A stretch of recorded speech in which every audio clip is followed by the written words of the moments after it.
Morning students, welcome to Jiladev PG college. आज हम BTC DElEd second semester में विज्ञान में भौतिक विज्ञान में हम आपको ऊर्जा के विभिन्न स्वरूप के बारे में अध्ययन करेंगे। इन सब में हम आपको जैसे यांत्रिक ऊर्जा, रासायनिक ऊर्जा, क्योंकि ऊर्जा जो है ऊर्जा के बहुत से स्वरूप होते हैं, बहुत प्रकार की ऊर्जा होती है। उसमें से कुछ ऊर्जा के भाग हम आपको पिछले वीडियो में डिस्कस कर चुके हैं, जैसे यांत्रिक ऊर्जा में गतिज ऊर्जा, स्थिर ऊर्जा, उसके बाद रासायनिक ऊर्जा जो हमें भोजन से प्राप्त ऊर्जा होती है, और रासायनिक ऊर्जा होती है जो ईंधन की ऊर्जा होती है, वो क्या होती है, रासायनिक ऊर्जा होती है। तो यहाँ पे ऊर्जा, और उसके बाद ऊष्मीय ऊर्जा क्या होता है, ऊष्मीय ऊर्जा के बारे में भी हम अध्ययन कर चुके हैं।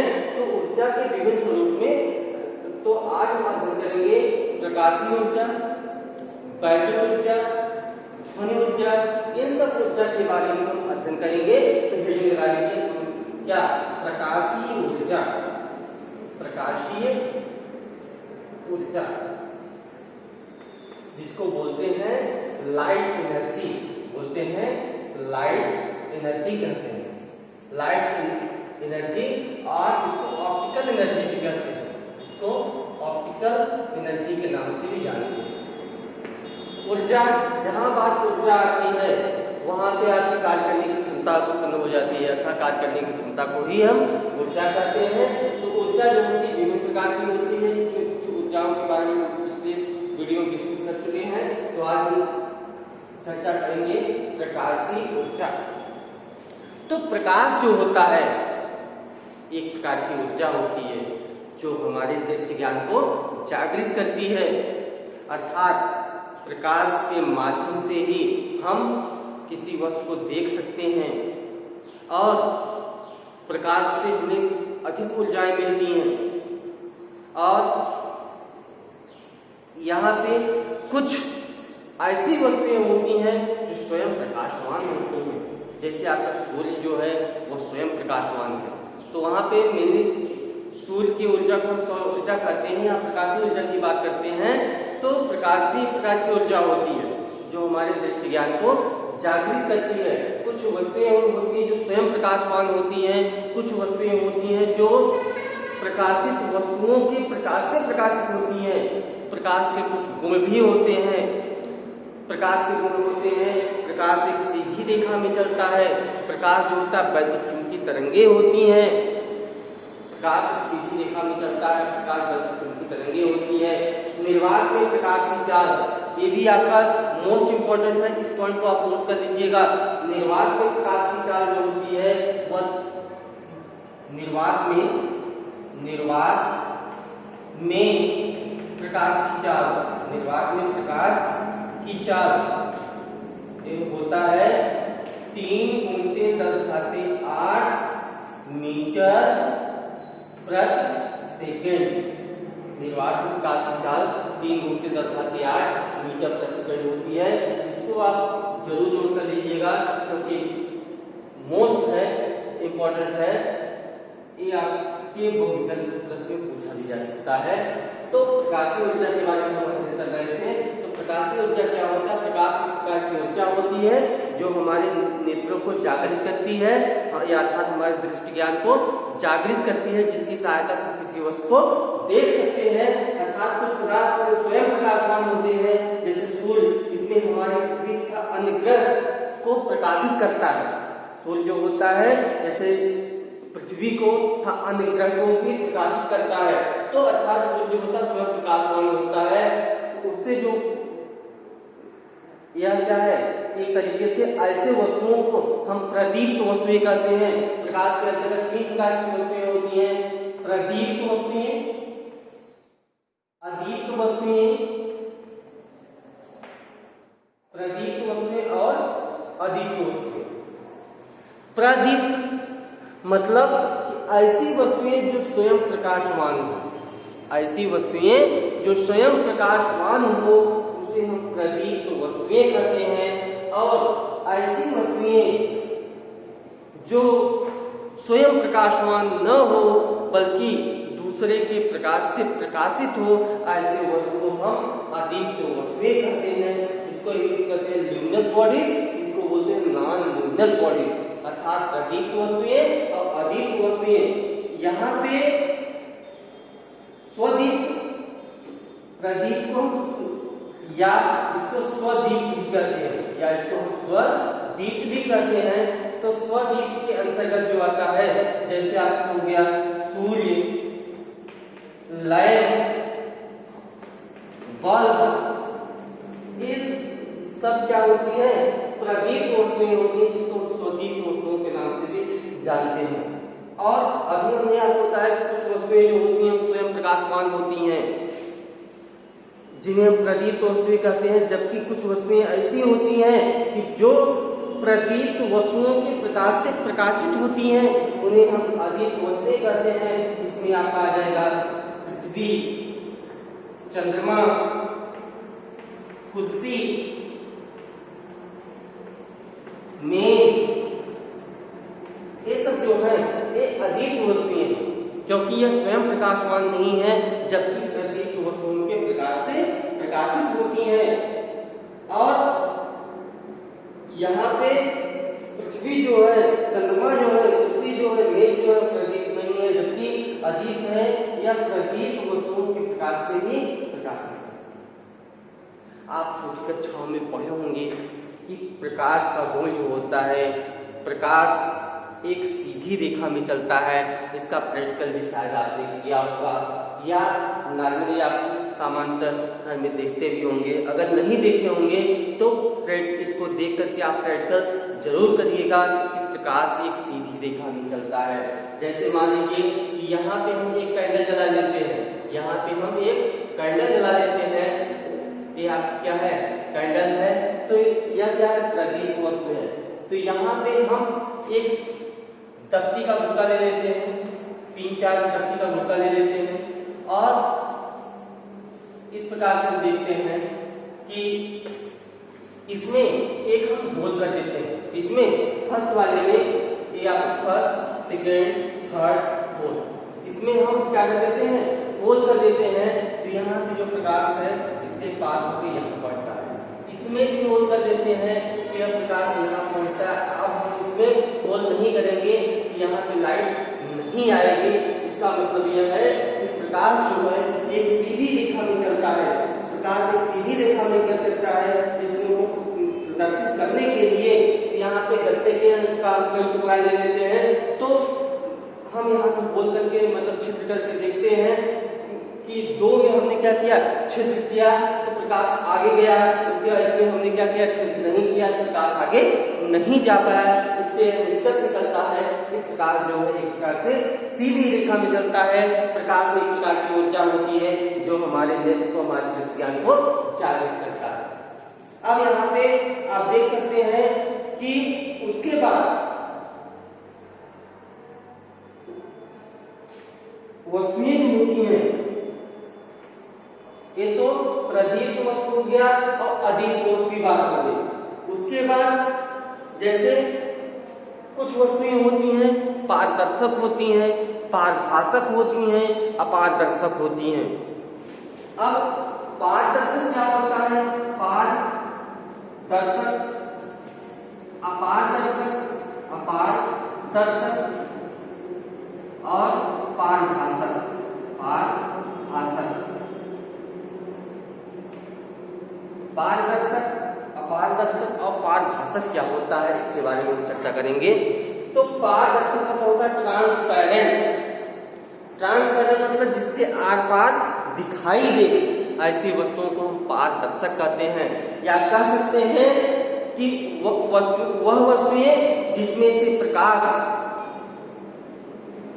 आर पार चला जाए, अर्थात एक सिरे से दूसरे सिरे तक चला जाए, उसे हम पारदर्शक कहते हैं। अर्थात वे पदार्थ जिसमें प्रकाश सरलता से पार कर सकता है उसे हम पारदर्शक कहते हैं।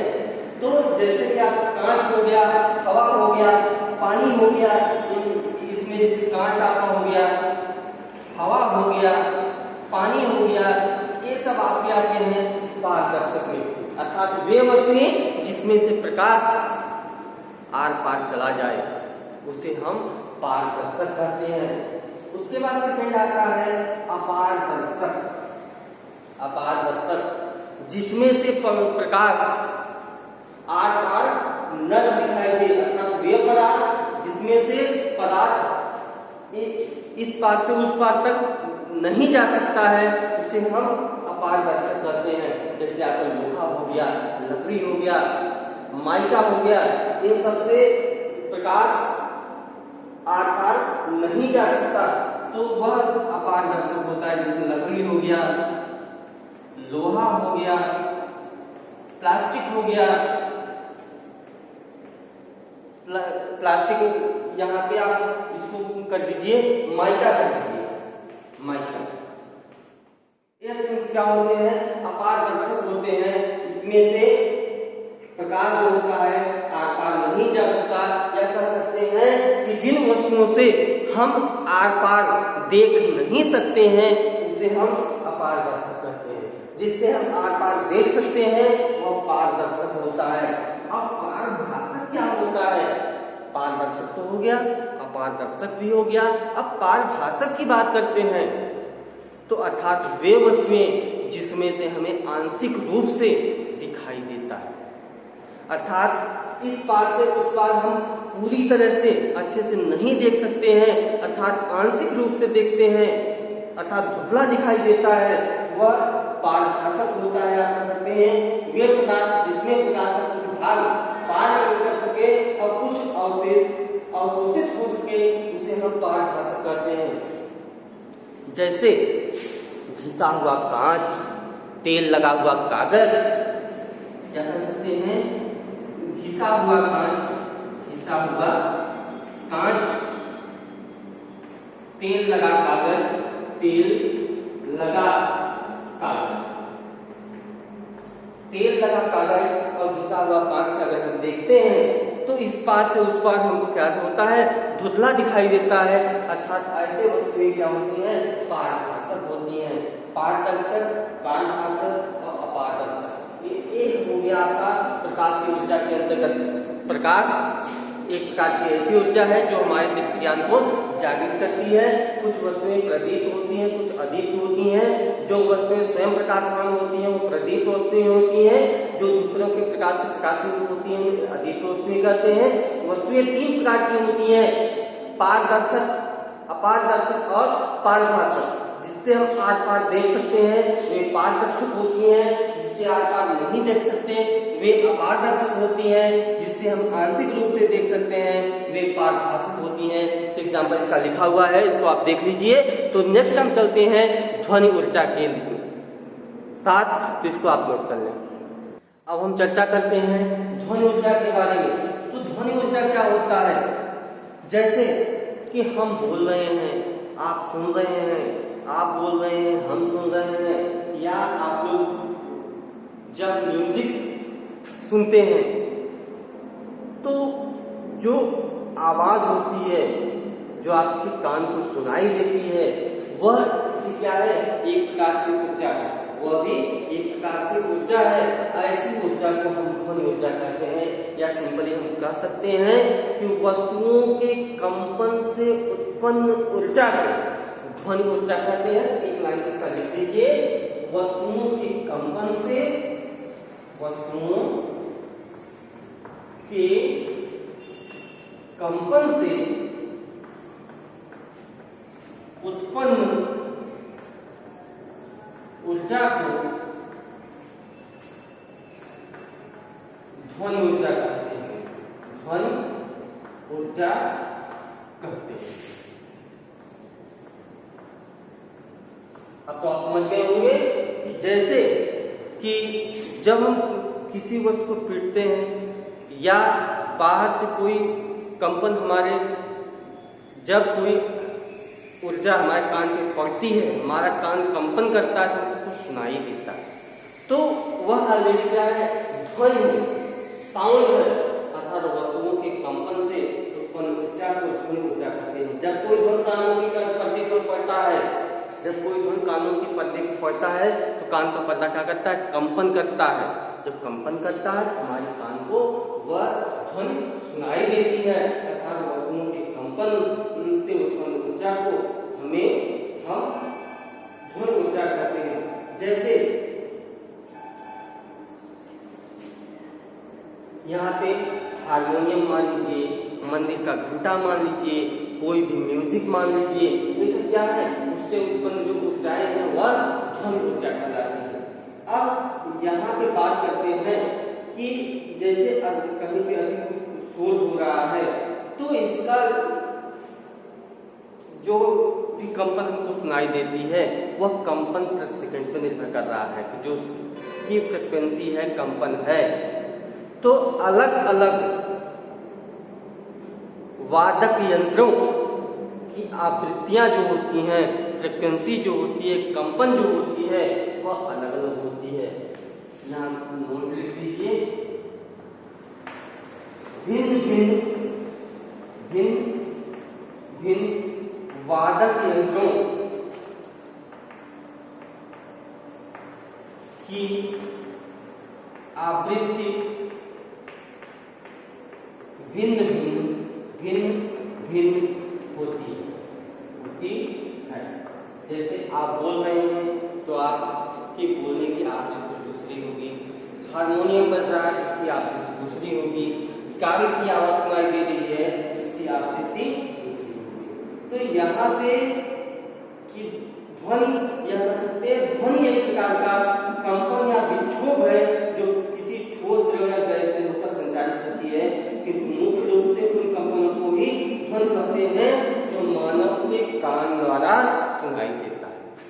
मुख्य रूप से ध्वनि वही है जो कि मानव के कान द्वारा सुनाई देती है। तो किसी भी जो ध्वनि होती है वह ठोस से, द्रव से, गैस से, कहीं से भी उत्पन्न हो सकती है, कहीं से भी उत्पन्न हो सकती है। ध्वनि ऊर्जा जो है उसकी प्रमुख विशेषताएं यह है कि ध्वनि एक यांत्रिक तरंग है। ध्वनि की विशेषताएं, ध्वनि की विशेषताएं, ध्वनि की विशेषताएं क्या होती हैं? आप ध्वनि ऊर्जा पकड़ रहे हैं, ध्वनि की कुछ विशेषता हम बता देते हैं कि ध्वनि की विशेषता यह होती है कि ध्वनि एक यांत्रिक तरंग है, न कि विद्युत चुंबकीय तरंग। याद लीजिए कि ध्वनि एक यांत्रिक तरंग है। हमेशा जानिए कि ध्वनि जो होता है यांत्रिक तरंग होता है और प्रकाश जो होता है वह विद्युत चुंबकीय तरंगे होती हैं। क्या होती हैं? प्रकाश विद्युत चुंबकीय तरंगे होती हैं और ध्वनि जो होता है एक यांत्रिक तरंग होता है। ध्वनि के संचरण के लिए माध्यम की आवश्यकता होती है। नंबर 2 है आपका ध्वनि के संचरण के लिए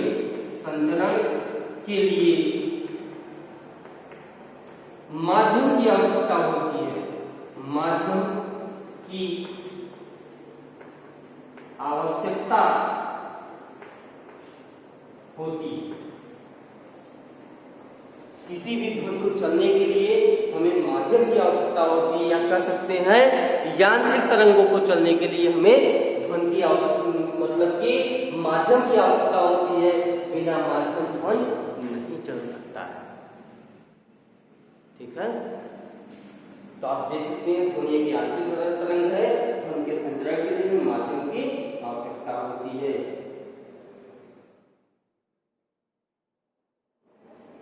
अब यहाँ पे हम अब क्यों 2 पॉइंट बता दे रहे हैं, उसके बाद हम आपको बताते हैं कि कुछ तरंगे ऐसी होती हैं जिसको हम अवश्रव्य तरंगे या अपराश्रव्य तरंगे, अवश्रव्य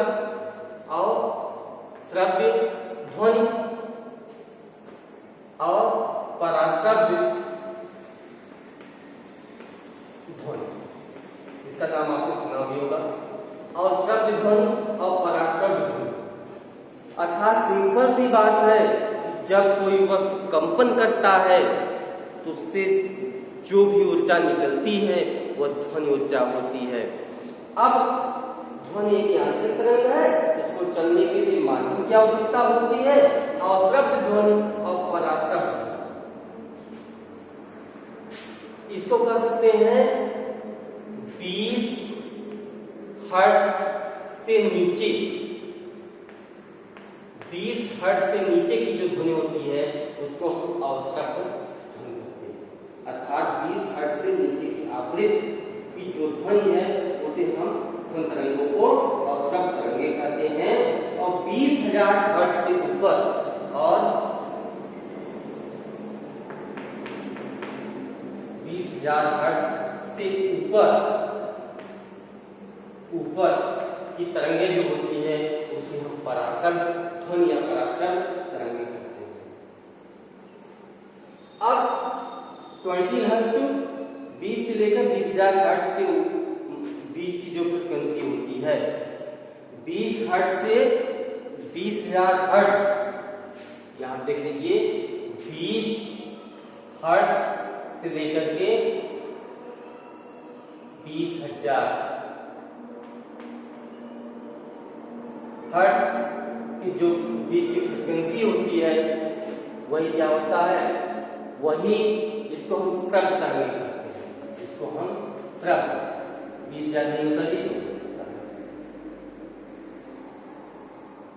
इसको हम श्रव्य तरंगे, इसको हम श्रव्य तरंगे या श्रव्य ध्वनि कहते हैं। अर्थात इसके इन अश्रव्य तरंगे और पराश्रव्य तरंगों के बीच की जो तरंगे होती हैं उसी को मानव कान जो होता है कर्ण वो सुन सकता है। बीच की ध्वनि को मानव का कान नहीं सुन सकता है। ऐसे ध्वनि को सुनने के लिए जैसे कुछ जानवर जैसे कुत्ता होते हैं, बिल्ली होते हैं, चमगादड़ होते हैं, आज इससे नीचे और इससे अधिक ऊपर की आवृत्ति की जो होती है फ्रीक्वेंसी इसको सुन सकते हैं। क्या कह सकते हैं कि 20 to 20 किलो हर्ट्ज मतलब 20 हर्ट्ज से 20 किलो हर्ट्ज के बीच की जो आवृत्ति होती है, 20 हर्ट्ज से 20 किलो हर्ट्ज मतलब कि 2000, 20 किलो हर्ट्ज, 1 किलो हर्ट्ज बराबर 1000 हर्ट्ज होता है। यहां देख लीजिए 20 मतलब 20 हर्ट्ज लेकर के 20 किलो हर्ट्ज, 20 किलो हर्ट्ज के बीच जो आवृत्ति होती है यही क्या करता है, मानव सुनता है। यह मानव सुनता है, मानव सुनता है। इसके बीच की फ्रीक्वेंसी, इससे कम और इससे अधिक की आवृत्ति को मनुष्य नहीं सुन सकता है। तो ये रहा आपका ध्वनि ऊर्जा। उसके बाद संगीत ध्वनि। जब बात करते हैं हम संगीत ध्वनि, इसकी बात संगीत ध्वनि। तो संगीत, ईयरफोन लगा के सभी लोग गाना सुनते होंगे, मूवी देखते होंगे, तो कुछ सॉन्ग ऐसे होते हैं कि जो हमें बहुत अच्छा लगता है। तो बहुत अच्छा कब लगता है, कानों को ठीक कब लगता है, जब हमारे कान को वह आवृत्ति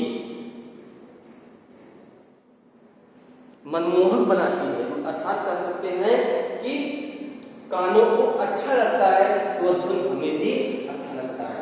क्या कह सकते हैं, संगीत ध्वनि नियमित और आवर्ती कंपन से मिलकर बनी होती है। यह क्या होता है, नियमित एवं आवर्ती कंपनों से बनी ध्वनि को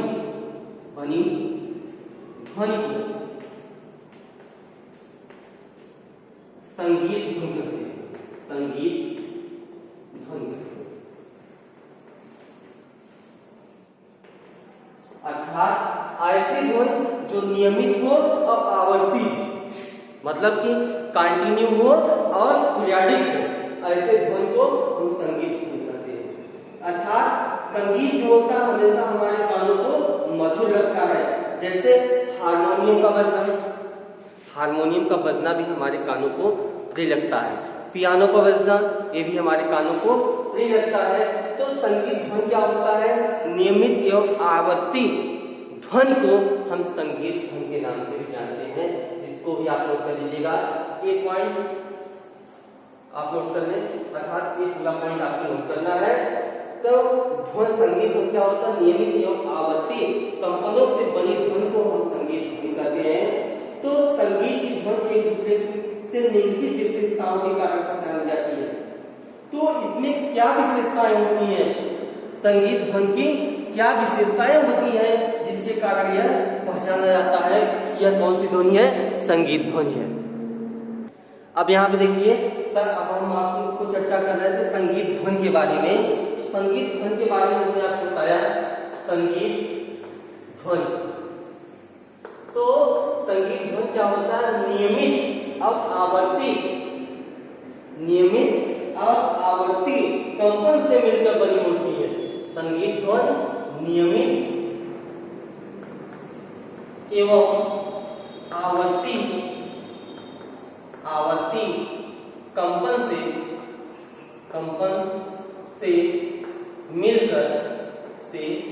मिलकर बनी होती है। तो ऐसी ध्वनि जो नियमित और आवर्ती कंपन से मिलकर बनी होती है, ऐसी ध्वनि को हम संगीत ध्वनि कहते हैं, और जो हमेशा कानों को मधुर लगती है। जैसे संगीत ध्वनि में हारमोनियम,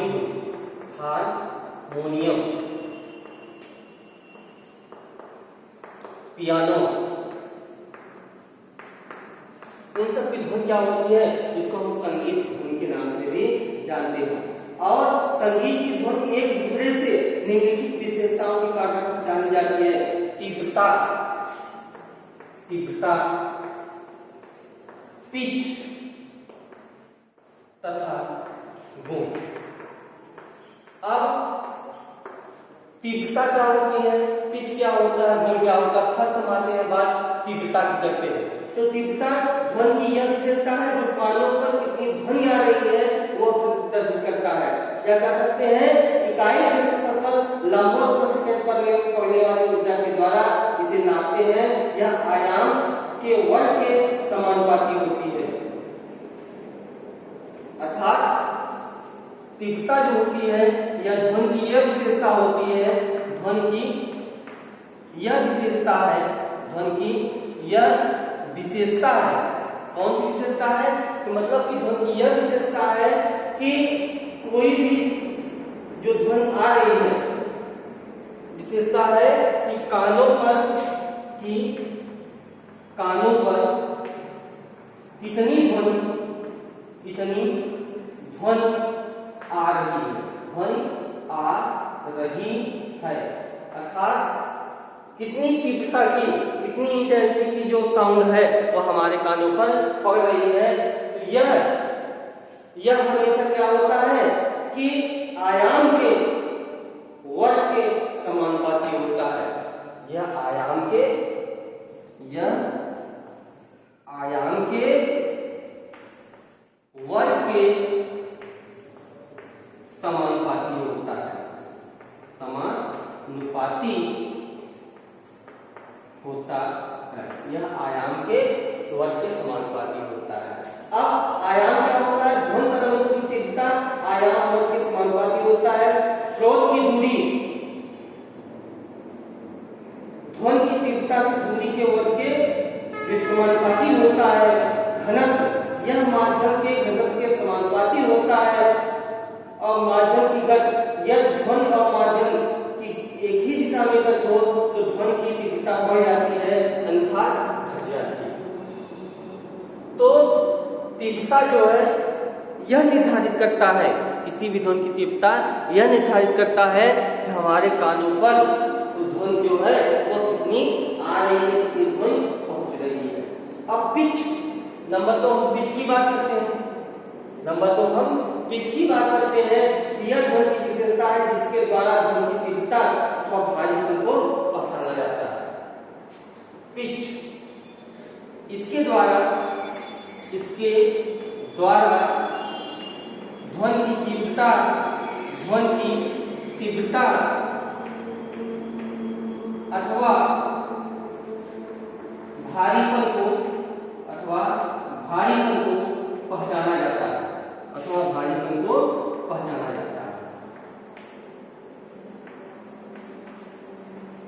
पिच, यह भी क्या है?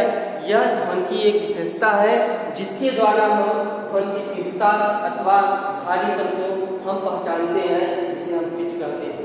अब बात इसके द्वारा संगीत पैमाने की ध्वनि की स्थिति ज्ञान की जा सकती है। यह क्या करता है? यह आकृति पर निर्भर करता है तथा तरंगों की आकृति बढ़ने पर ध्वनि की तीव्रता घट जाती है, ध्वनि की तीव्रता बढ़ जाती है, जबकि घटने पर भारीपन बढ़ता है। अब बात करते हैं गुण की। संगीत का गुण क्या होता है? संगीत सिंपल सी बात है कि म्यूजिक जो हमारे कानों को मधुर लगे, तो आप लोग गाने सुनते हैं, कुछ क्या होता है आपको बहुत ही अच्छा लगता है, कुछ क्या लगते हैं बकवास लगते हैं। किसी को सैड सॉन्ग बहुत अच्छा लगता है, किसी को मतलब कि हार्ट सॉन्ग होता है, उसके बाद क्या है कि आपका डांस सॉन्ग होता है। तो कुछ लोगों को बहुत अलग अलग सॉन्ग अच्छे लगते हैं। ऐसा सिंपल कर सकते हैं कि जो हमारे कानों को मधुर लगे वही क्या है बेटर होता है हमारे लिए। अब ध्वनि की यह विशेषता है जिसके द्वारा दो वाद्य यंत्रों से उत्पन्न ध्वनि जिसकी आकृति और तीव्रता समान हो उसे भी पहचाना जा सकता है। तो इसमें क्या होता है कि गुण, यह क्या है? इसकी विशेषता है जिससे दो वाद्य यंत्रों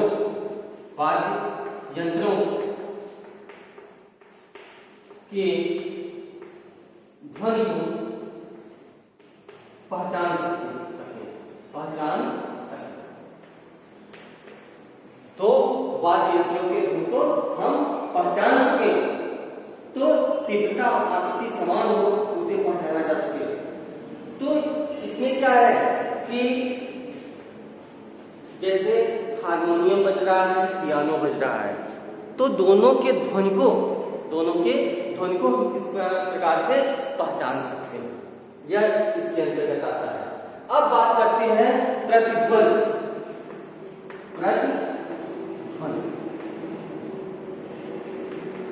जिसको हम बोलते हैं इको साउंड, प्रतिध्वनि। तो यह सब टॉपिक जो है ध्वनि ऊर्जा के अंतर्गत है। तो इको साउंड क्या होता है? जैसे कि आप अनुभव भी करते हैं, तो जैसे कभी कभी आप खेत में जाते हैं गेहूं के समय में, जब गेहूं की भराई होती है, तो जैसे रात में अगर आप आवाज करते हैं तो कुछ समय बाद वही आवाज रिपीट होकर के आपको फिर सुनाई देती है। कहीं पहाड़ पे आप जाते हैं तो जब आप आवाज करते हैं तो वही आवाज आपको फिर सुनाई देती है। जिस प्रकार में प्रकाश में परावर्तन होता है, उसी प्रकार ध्वनि में भी परावर्तन होता है। जिसे हम क्या करते हैं, ध्वनि कहते हैं। क्या कर सकते हैं? किसी अवरोध में परावर्तन के कारण इको साउंड क्या होता है? किसी ध्वनि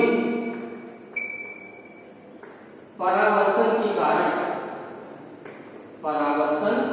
के कारण ध्यान दीजिए, अभी आपको होता है जिस प्रकार से प्रकाश में परावर्तन होता है उसी प्रकार से ध्वनि में भी होता है। किसी ध्वनि में अवरोध के कारण, अवरोध में परावर्तन, जैसे इसको देखिए, किसी ध्वनि में अवरोध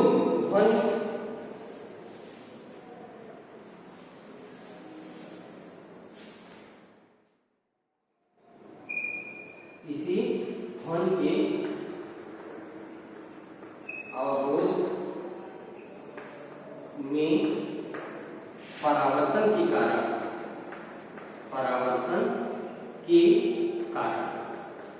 जब परावर्तन के कारण वही आवाज पुनः सुनाई देती है, कारण ध्वनि की पुनरावृत्ति हो,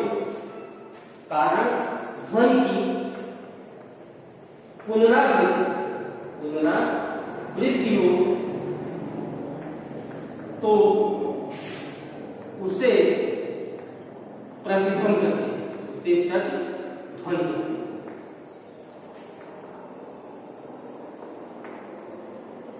अर्थात किसी भी ध्वनि में, किसी अवरोध में, किसी ध्वनि के अवरोध में परावर्तन के कारण ध्वनि की यदि पुनरावृत्ति हो रही हो उसे हम क्या कहते हैं, प्रतिध्वनि कहते हैं। या सिंपली आपने देखा भी होगा प्रकाश की किरण में परावर्तन के समान ध्वनि तरंगों में परावर्तन होता है। जब हम किसी पहाड़ के सामने खड़े होकर या कुएं में या किसी भवन के गुम्बद के नीचे खड़े होकर बोलते हैं तो कुछ समय बाद हमको क्या होता है, वही आवाज पुनः सुनाई देती है। तो ऐसे ध्वनि को हम इको साउंड कहते हैं, अर्थात प्रतिध्वनि कहते हैं।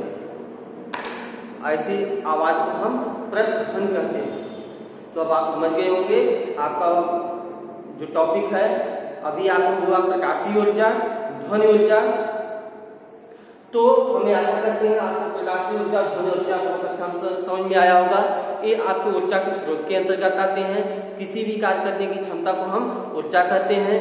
अब हम आशा करते हैं कि ये वीडियो आपको बहुत अच्छा लगा होगा और आप ध्यानपूर्वक पढ़ें। कोई प्रॉब्लम हो, कोई पॉइंट आपको न समझ में आया हो तो उसको आप कमेंट करके पूछ सकते हैं। नेक्स्ट ऊर्जा के जो स्रोत हैं, मतलब कि ऊर्जा के अभी और रूप हैं, उस जो ऊर्जा के रूप के बारे में हम अगले वीडियो में चर्चा करेंगे। हम आशा करते हैं बहुत अच्छा लगा होगा और आगे आप पढ़ाई जारी रखिए और अगला वीडियो हम जल्दी ही लेके आएंगे। तब तक के लिए धन्यवाद।